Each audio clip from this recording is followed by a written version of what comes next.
আমাৰ উজনিতো ৰাস হৈছে, বিশেষকৈ নামঘৰ কীৰ্তনঘৰ মাজুলীতো ৰাস বৰ বেছি দিনলৈকে নচলে। তাত কিন্তু দৌল উৎসৱ আৰু ৰাস মহোৎসৱ মহাপুৰুষ শ্ৰীমন্ত শংকৰদেৱ গুৰুজনা আমাৰ অসমীয়া সংস্কৃতিলৈ এটা অভিনৱ সংযোজন আছে।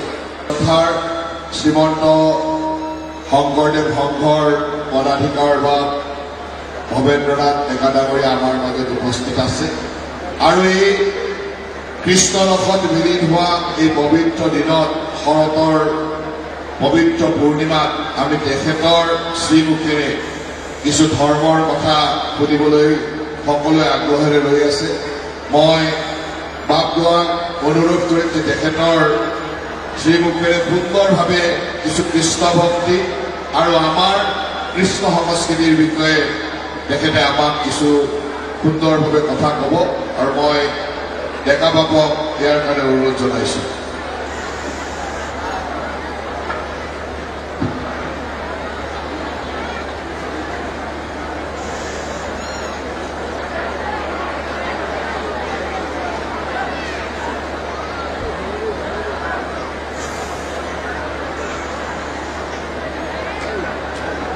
কৃষ্ণ শংকৰ গুৰু হৰিৰাম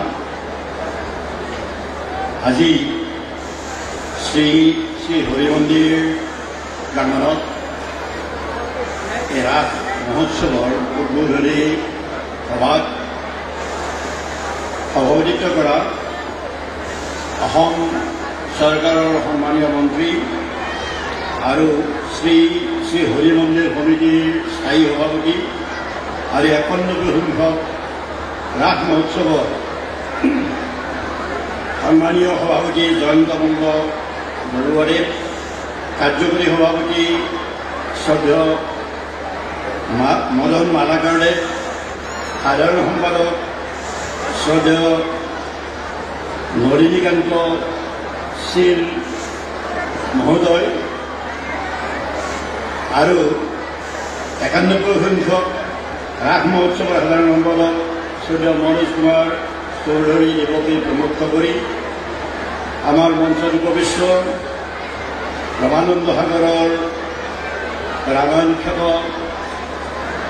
সীতা দেৱী, দেৱিকা শিকলিয়া দেৱী জী আৰু ৰাম খ্যাত অৰুণ গোৱেল জী, মঞ্চত উপবিষ্ট আমাৰ গুণীয়ানী ভক্তসকল আৰু আমাৰ এই হৰি মন্দিৰ প্ৰাংগণত সমবেত হোৱা মোৰ সেৱাৰ ধৰি পৰম শ্ৰদ্ধাৰ বিভিন্ন স্থানৰ পৰা অহা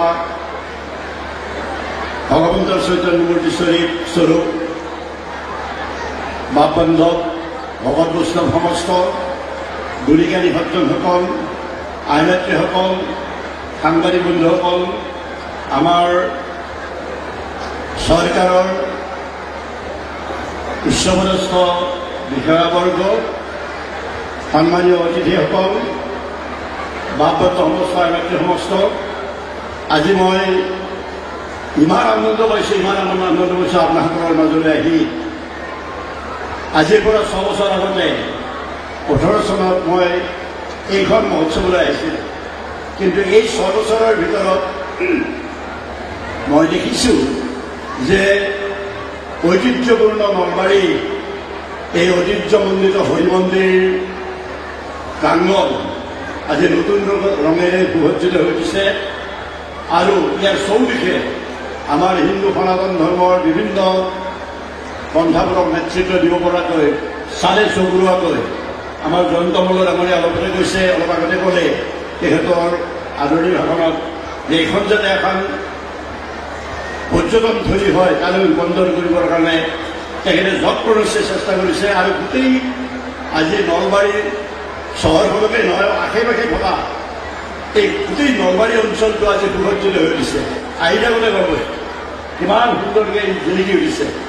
গতিকে এই যিটো জয় যাত্ৰা, এই যিটো ক্ৰমোন্নয়নৰ যাত্ৰা, এইটো অব্যাহত থাকে বুলি আমি আশা কৰিছোঁ। আৰু মই ইমান আনন্দ পাইছোঁ ইয়ালৈ আহি যে মই সদায় যেতিয়া কৰবাৰ পৰা এইপিনে নলবাৰী পাহৰি যাওঁ, এই হৰি মন্দিৰটোলৈ মোৰ চকু পৰে আৰু হৰি মন্দিৰটো অসমৰ ভিতৰত এটা গোটেই আমাৰ হিন্দু সংস্কৃতিৰ খ্ৰীষ্ট সংস্কৃতিৰ এটা ঐতিহ্য বহনকাৰী স্বাভিমান বহনকাৰী এটা অনুষ্ঠান হৈ ইয়াত জিলিকি আছে আৰু ৰাস বুলি ক'লে আজি 1933 চনৰ পৰা ইতিমধ্যে 9টা দশক পাৰ কৰি আজি 91 দশকত ভৰি দিছে 91 সংখ্যক ইয়াত আমাৰ এইটো শেষৰ দশকটোতে আমাৰ এই হৰি মন্দিৰৰ ৰাস আজি উপনীত হৈছেহি গতিকে আমি যেতিয়া শৈশৱতে আছিলোঁ সৰুতে আছিলোঁ তেতিয়াও আমি ৰাস বুলি ক'লে নলবাৰী দৌল বুলি ক'লে বৰপেটা আৰু উৎসৱ বুলি ক'লে জন্মোৎসৱ শুৱালকুছি এই তিনিটা কথা প্ৰখ্যাত আছিল আৰু ৰাস বুলি ক'লে আজিও কেৱল অসমৰ ভিতৰতেই নহয় ভাৰতবৰ্ষৰ ভিতৰতে নলবাৰীৰ এটা বিৰাট বৃহৎ ঐতিহ্য বহন কৰি এইটো মই স্বাগতম জনাইছোঁ ধন্যবাদ দিছোঁ মই আহোঁতে আমাৰ ইয়াৰ গুণীকাৰী সজ্জনসকলৰ কথা পাতিছোঁ যে হৰি মন্দিৰৰ স্বাভিমান আপোনালোকে ৰক্ষা কৰিব লাগিব এইটো আমাৰ হিন্দু সংস্কৃতিৰ সনাতন সংস্কৃতিৰ এটা স্বাভিমান ৰূপে ইয়াত জিলিকি থাকিব সদায় জিলিকি থাকিব গতিকে আমাৰ নামনি অসমত এনেকুৱা ধৰণৰ এটা মন্দিৰ এতিয়ালৈ হোৱা নাই মানৱনী অসমকে গোটেই অসমতে এই ধৰণৰ মন্দিৰ হৰি মন্দিৰকে এটা এনেকুৱা সুন্দৰ মন্দিৰ ক'তো হোৱা নাই আৰু এতিয়া চাৰিওফালে ইয়াৰ আগতে মৃগয় ৰাখি চলিছিলে আৰু যোৱা বছৰৰ পৰা যে জীৱন্ত ৰাখ আৰম্ভ কৰিছে আৰু এইবাৰ আমাৰ এটা নতুন সংস্কৃতি আগৰ পুৰণি সংস্কৃতিয়ে নতুন ৰূপ দিছে এবাৰ পুতলা ৰাখো ইয়াত পুতলা নাচেৰ আৰম্ভ কৰা হ'ব তিনিটা আমাৰ আগতে দেখিছিলোঁ যে আমাৰ উজনিতো ৰাস হৈছে বিশেষকৈ নামঘৰ কীৰ্তনঘৰ মাজুলীতো ৰাস বৰ বেছি দিনীয়াকৈ নচলে তাত কীৰ্তনঘৰবিলাকত সত্ৰবিলাকত ৰাস চলে তাত জীৱন্ত ৰাখে চলে আৰু বিভিন্ন স্থানত শিৱসাগৰে কওক বা নাজিৰাই কওক ডিব্ৰুগড় কওক এইবিলাকতো ৰাস মহোৎসৱ ইতিমধ্যে আৰম্ভ হৈছে নামনি অসমত হৈছে বিভিন্ন স্থানত হৈছে ৰাসবিলাক কিন্তু আমাৰ এইফালে বিভিন্ন ৰাসে চলি আছিলে আৰু উজনি অসমত আচলতে জীৱন্ত ৰাস চলে আৰু এতিয়া যোৱা বছৰৰ ইয়াত জীৱন্ত ৰাস চলিব এইবাৰ চলিব বুলি আমাৰ সভাপতি মহোদয়ে ক'লে যে শ্ৰদ্ধাঞ্জন ৰায় আমি এই ৰাস মহোৎসৱটো যে পালোঁ আপোনালোকে জানিব যে ৰাস মহোৎসৱ ৰাসক্ৰীড়া মহোৎসৱটো আৰু দৌল উৎসৱটো মহাপুৰুষ শ্ৰীমন্ত শংকৰদেৱৰ অসমীয়া সংস্কৃতিৰ এটা অভিনৱ সংযোজন আছিল আমাৰ ইয়াত বহুত কৃষ্টি সংস্কৃতি আছে কিন্তু দৌল উৎসৱ আৰু ৰাস মহোৎসৱ মহাপুৰুষ শ্ৰীমন্ত শংকৰদেৱ গুৰুজনা আমাৰ অসমীয়া সংস্কৃতিৰ এটা অভিনৱ সংযোজন আছে আৰু এই ৰাস বুলি ক'লে ৰাস ক্ৰীড়া এই ৰাস ক্ৰীড়া আপোনালোকে আমি হয় বহুতে আমি পঢ়িছোঁ ৰাস ক্ৰীড়া কি ৰাস ক্ৰীড়া সাধাৰণতে শৰতকালৰ এটা ক্ৰীড়া কি বুলি কয় ৰাসক ক্ৰীড়া কৰিছে কৃষ্ণৰ ভৈৰা মণ্ডলী আমাৰ কীৰ্তন ঘৰ আচলতে মহাপুৰুষ গুৰুজনাই লিখিছে ৰাস ক্ৰীড়াৰ উৎসৱটি বিচাৰিলে আপোনালোকে চাব যে সত্যৱতী ফুল কৃষ্ণদৈৱ মহৰ্ষি বেদক বেশে ৰচনা কৰিছিলে ৰাস মহাভাগৱত শাস্ত্ৰ নাৰদৰ ওপৰত মানে যেতিয়া মহাভাগৱত শাস্ত্ৰ ৰচনা কৰিছিলে মূৰৰ উপদেশে কৰা ভাগৱত শাস্ত্ৰ প্ৰচাৰক গোবিন্দৰ গুণনাম মাত্ৰ এই ৰাস মহোৎসৱ আৰু দৌল মহোৎসৱত কেৱল ভগৱন্ত কৃষ্ণৰ বৰ্ণিল গুণনাম আৰু তেখেতৰ মাহাত্ম্যবিলাক প্ৰকাশ কৰা হৈছে ৰাস মহোৎসৱ এনেকুৱা এটা অনুষ্ঠান যিটো অনুষ্ঠান গভীৰ আধ্যাত্মিক তত্ত্বত প্ৰতিষ্ঠিত আৰু ইয়াৰ লগত এটা শৃংগাৰ ৰসেৰে বিধৌত কৰি দিছে আৰু এটা আধ্যাত্মিক তত্ত্বৰে তাক কি কৰিছে প্লাবিত কৰি ধৰিছে সপ্ৰেম ভগৱতীৰে ই বিধৌত হৈ আছে আৰু শৃংগাৰভাৱে প্লাবিত হৈ আছে গতিকে তিনিটা কথা সংযোজন হৈছে এটা আধ্যাত্মিক তত্ত্ব ৰাস শব্দটোৰ অৰ্থটো দুটা ধৰণে অৰ্থ কৰিব পাৰোঁ ৰাস মানে মণ্ডলিক কীৰ্তনৰ তনম বুলি কৈছে ৰাস ক্ৰীড়া মণ্ডলাকাৰ হৈ কৃষ্ণক মাজত লৈ গোপিনীসকলে যেতিয়া নৃত্য কৰিছিল অখণ্ড মণ্ডল চন্দ্ৰ যেনেকৈ শৰৎ কালত আজি পূৰ্ণচন্দ্ৰ পূৰ্ণিমা পূৰ্ণচন্দ্ৰত যেনেকৈ চাৰিওফালে তৰাবিলাকে জিল মেলা আছে তেনেকৈ ভগৱন্ত কৃষ্ণক মাজত লৈ গোপিনীসকলে চাৰিওফালে মণ্ডলকৃতভাৱে ৰাস কৰিছে। কিবা এটা অৰ্থ হয়, আবিদেৰ অৰ্থ মণ্ডলীকৃত অৰ্থ ল'ম বুলি কৈছে, কিন্তু ৰাসত আৰু এটা অৰ্থ আছে। ৰাস শব্দটোৰ অৰ্থটো ৰসৰ পৰা আহিছে। ৰসৰ পৰাই আপুনি যদি ৰাস কৰে তাৰ একজেক্টিভটো ৰাস হ'ব। ৰস মানে কি? ৰস মানে এই ৰসময় ভক্তি যে কৈছে আমাৰ মাধৱদেৱ মহাপুৰুষে কৈছে, প্ৰথমতে কৈছে নহয়, মাধৱদেৱ মহাপুৰুষে যেতিয়া মুক্তিটো নিষ্পৃহাইছিলোঁ সেই ভগৱতম ৰসময় মাধৱ ভগৱতী। এই ৰস শব্দটো অমৃত বুজায়। ভগৱন্ত ৰসু বৈশ, ৰস ভগৱন্ত কৃষ্ণক বুজায়। ৰস মানে এই ৰসটো অমৃত। এটা শ্লোকত মাধৱদেৱে লিখিছে, এটা শ্লোকত লিখিছে, আপোনালোকে চাবচোন, যে পৰম দুৰ্বুদ্ধ আত্মদত্ত তাহানৰ লীলা অৰ্থে হৰিদত্ত লীলা অৱতাৰ ধৰা তুমি কৃপাময় তাহানৰ চৰিত্ৰ সুধা সিন্ধু। ৰসৰ সিন্ধু মানে ইয়াত পালৰ কথা আছে। তাতে স্নান কৰি দীনবন্ধু চাৰি পুৰুষাৰ্থত তিনৰ সমকৰ বুলি কৈছে। তাৰমানে ৰসত অমৃতত যেতিয়া মুচি থাকে আমাৰ ভকতসকলে ভগৱন্তৰ ৰস অমৃত পালন কৰি পেলাই এই যে তত্ত্ব, আধ্যাত্মিক তত্ত্ব ৰসময় ভক্তি। ভগৱন্তক আমি দ্ৰুতভাৱে আমি শ্ৰদ্ধা নিবেদন কৰোঁ, ভক্তি কৰিব পাৰোঁ।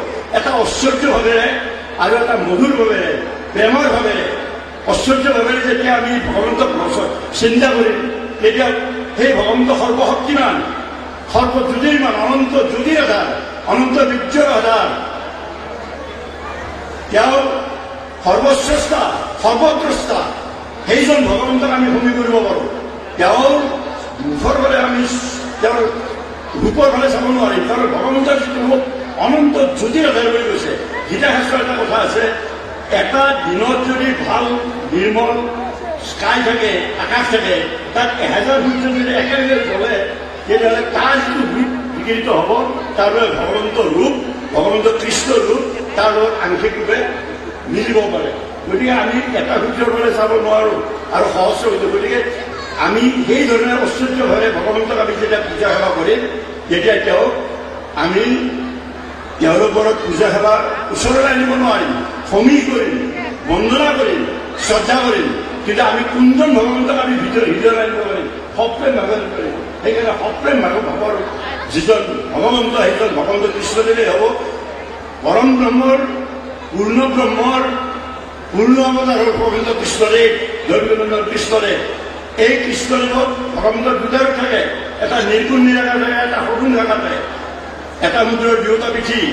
নিৰ্গুণ নিৰাকাৰ ব্ৰহ্মই সগুণ সাপৰ থাকালৈ যেতিয়া মায়াৰ সৃষ্টি কৰি অনন্ত কোটি ব্ৰহ্মাণ্ডৰ সৃষ্টি কৰিছে, আৰু এই ব্ৰহ্মাণ্ডৰ মাজত ঈশ স্বৰূপে হ'লে সমবেত বৈঠাও কৰিছে, সকলোৰে মাজত থাকে। গতিকে মায়াৰ সৃষ্টি নকৰিলে, সগুণ ৰূপ নধৰিলে ভগৱন্তৰ আনন্দবাদী ব্ৰহ্মাণ্ডৰ সৃষ্টি কৰিব নোৱাৰে। সেইকাৰণে আমি এতিয়া সগুণ ৰূপৰ ব্ৰহ্মক আমি যিয়ে যিভাৱে পাৰে শ্ৰদ্ধা কৰে, সেইভাৱে হৃদয় আনিব পাৰে। কিভাৱে? যে ভগৱন্ত কৃষ্ণ আকৌ গীতাত এটা কথা কৈছে, ইয়ে যথা মান প্ৰবদ্ধন্তে তাং তথৈব ভজাম্যহম। যিয়ে মোক যি ধৰণে পাব বিচাৰে সেই ধৰণে মই তেওঁক মানে ভৰাই দিম। যেনে ধৰি লওক হিৰণ্যকশিপু বা হিৰণ্যকশিপুৱে কওক, হিৰণ্যকশিপুৰেই কওক, দন্তবক্ৰই কওক, শিশুপালেই কওক বা ৰাৱণেই কওক, কুম্ভকৰ্ণই কওক, তেওঁলোকতো জয় বিজয় আছিল। তেওঁলোকে কি হৈছিল? বৈৰীভাৱে চিন্তি বাহাকক অল্পকালে পাই পাই হেৰুৱাবলৈ জয় বিজয় ভগৱন্ত কৃষ্ণই কৈছিল। বৈৰীভাৱে কয়, তেওঁলোকে অঘ বকাও কুবলয় ধেনুকা পুতনা এইবিলাকে বৈৰীভাৱে চিন্তু পৰম গতি, ভগৱন্তৰ হাততে এইটো পৰম গতি পাইছে। বৈৰীভাৱে তেওঁলোকে পাইছে। আৰু কি গোপীসকলে কি বিচাৰিছে? গোপ নাৰীসকলে কি বিচাৰিছিলে? গোপ নাৰীসকলে ভগৱন্তক পতিৰূপে পাবলৈ বিচাৰিছে। পতিৰূপে পাইছে। গোপিনীসকলে প্ৰাণৰ বল্লভ হিচাপে পাইছে, আৰু গোপৰ বালকসকলে খেলৰ লগৰী হিচাপে পাইছে, অৰ্জুনে সখীৰূপে পাইছে, উদ্ধৱে বান্ধৱ ৰূপে পাইছে, প্ৰহ্লাদে স্বামীৰূপে পাইছে, বিষ্ণু স্বামীৰূপে পাইছে। গতিকে তেনেকে ভগৱন্তই যাক যেনেকে ধৰা দিয়ে, ধৰাই লোৱা যে মানে যোনে যিভাৱে বিচাৰে সেইভাৱে ভগৱন্তই ধৰা যায়। আৰু ইয়াকেই কৃষ্ণ দৈবায়ন মহৰ্ষি বেদব্যাসে ভাগৱত শাস্ত্ৰৰ 10ম স্কন্ধত 29 অধ্যায়ৰ পৰাই মাত্ৰ 5টা 33 অধ্যায়ৰ 5টা শ্লোক লিখিছিলে। সেই 5টা শ্লোকেৰে আমাৰ গুৰুজনাই কি কৰিলে? দশমত লিখিলে গুৰুজনাই। দশমত লিখাৰ উপৰিও কীৰ্তন ঘোষা আপোনালোকে চাব কেইবাটাও খণ্ড, মানে এটা খণ্ডত কেইবাটাও অধ্যায় সংযোজন কৰিছে। ৰাগ ক্ৰীড়া আজি এটা বৰগীতো গাইছে এখেতে আৰম্ভৰে কেৰি কৰে গোবিন্দ মহানগোপাল, এই ধৰণে বৰগীতটো গালে, সেইটো কেৰি কৰা বৰগীতটো লিখিছে। গতিকে আমাৰ এইটো কীৰ্তন ঘোষা লিখিবই নাই। তাৰপিছত আৰু কেৰি গোপাল নাথ তেওঁৰ ওচৰত একেটা কাহিনীকে গুৰুজনাই বিভিন্ন কাব্যিক ৰূপ দিছে। কাব্য সৃষ্টি কৰিব লাগিলে ইয়াত সাহিত্যৰ বহুত মান আছে। কাব্যটো কেইটামান থাকিব, ৰূপত থাকিব, ব্যঞ্জনা থাকিব আৰু অলংকাৰ থাকিব। নাটকীয় পৰিৱেশেৰে খুব ডাঙৰ ডাঙৰ কথাবিলাক ক'ব পাৰে। নাটকীয় পৰিৱেশ নহ'লে ভগৱন্তৰ এই যিটো আধ্যাত্মিক তত্ত্ব সেইটো ইমান সহজ নহয়। আধ্যাত্মিক তত্ত্ব উপলব্ধি কৰা হৃদয় ভগৱন্তক অনাটো ইমান সহজ নহয়। গোপিনীসকলে পাৰিছিলে। গোপিনীৰ নিজৰ মমত্ব ভাৱ থাকিব, আত্ম অভিমান থাকিব। এই কথা যেতিয়ালৈ আমি ধৰি লওক একেবাৰে বৈৰাগ্য ভাৱ আনিব নোৱাৰিম, মমত্ব ভাৱ এৰিব নোৱাৰিম, তেতিয়ালৈ আমি সপ্ৰেম ভগৱতী কৰিব নোৱাৰোঁ। সপ্ৰেম ভগৱতী কৰিলে ভগৱন্ত আপোনাৰ হৃদয়লৈ আপোনাৰ আপুনি আহিব। যেতিয়া ভগৱন্তৰ হৃদয়ত থাকিব তেতিয়া যেনিবা আপুনি ভক্তি কৰিলে কোৱা নাই ভগৱন্ত আপোনাৰ হৃদয়ত আছে কেনে আপুনি তেওঁক চিনি পাইছে। এই কথাবিলাক আমি উপলব্ধি কৰিব লাগিব। সেইকাৰণে তাত অশ্লীলতাৰ কথা থাকিব নোৱাৰিব। অনংগগিৰি বুলি কৈছে, অনংগগিৰি। আৰু ভগৱন্তৰ কিটো আপোনালোকে চাবচোন, কোনে কাক প্ৰেম কৰে? ৰাখিলে মূল কথা কি? ৰাখিলে মূল কথা দেখিছো যে প্ৰকৃতি পুৰুষৰ মিলন, আত্মা পৰমাত্মাৰ ৰমন আৰু ভক্ত ভগৱন্তৰ আলিংগন একে কথা। আপুনি আমি কাক ভাল পাওঁ? আমি পঞ্চভূতিক দেহাটো ভাল পাওঁ নহয়। যিয়ে ভগৱন্ত আমাৰ ঈশৰ স্বৰূপে হয়তো সভাপতি কৰিছ, এই আত্মাৰূপে যেতিয়া আমাৰ হৃদয়ত ভগৱন্ত যেতিয়ালৈ আছে, মই তেতিয়ালৈ মই জীৱন্ত হৈ আছো, তেতিয়ালৈ মোৰ চেতনা আছে, তেতিয়ালৈ মই আপোনাক মই কৃষ্ণ বুলি কৈছো। আপোনাৰ ভিতৰত কেতিয়া আত্মাই আছে না? ভগৱন্তৰ এটা স্ফুলিংগ আছে। তেতিয়াহে আপোনাক আমি মৰম কৰা। যেতিয়া আত্মাটো মই পৰমাত্মা বুলি যাব, তেতিয়া পঞ্চভৌতিক দেহাটো এটা কৰি দেখো। পঞ্চভৌতিক দেহাটোৰ লগত আমাৰ কোনো সম্পৰ্ক থাকিব নোৱাৰে, ভয় কৰিব। আমি এৰাতিও মোৰ পঞ্চভৌতিক দেহাটোত এটা দেহা কৰি দেখিলে কেতিয়াও তেজ মোৰ তোমাৰ এটা ক্ষেত্ৰত দেহা বুজাই থাকিব নোৱাৰো। গতিকে ৰমন কোনে কাক কৰিব? আত্মাই পৰমাত্মাৰ লগত ৰমন কৰি আছে, ভগতে ভগৱন্তৰ লগত আলিংগন কৰি আছে। আৰু প্ৰকৃতি আৰু পুৰুষ, প্ৰকৃতি মানে দেহা আৰু পুৰুষ মানে ভগৱন্ত পুৰুষ। মোৰ ভিতৰত থকা আত্মাটো পুৰুষ আৰু মোৰ দেহাটো প্ৰকৃতি। প্ৰকৃতি মানে কি? খিচি অপনাই তেজ বৰষুণ। আচলতে প্ৰকৃতিৰে আমাৰ দেহাটো নিৰ্মাণ হৈছে। 8টা প্ৰকৃতি আছে। কি? ভূমিৰ অপনল, বায়ুখন, মন, বুদ্ধিৰ গছৰ, অহংকাৰ ইতিয়ম মে ভিন্ন প্ৰকৃতিৰ শ্ৰদ্ধা বুলি গীতা শাস্ত্ৰ ভগৱন্ত কৃষ্ণই কৈছে যে মোৰ বাহিৰে আমাৰ অপৰা প্ৰকৃতি মোৰ 8টা আছে। 8টা কি?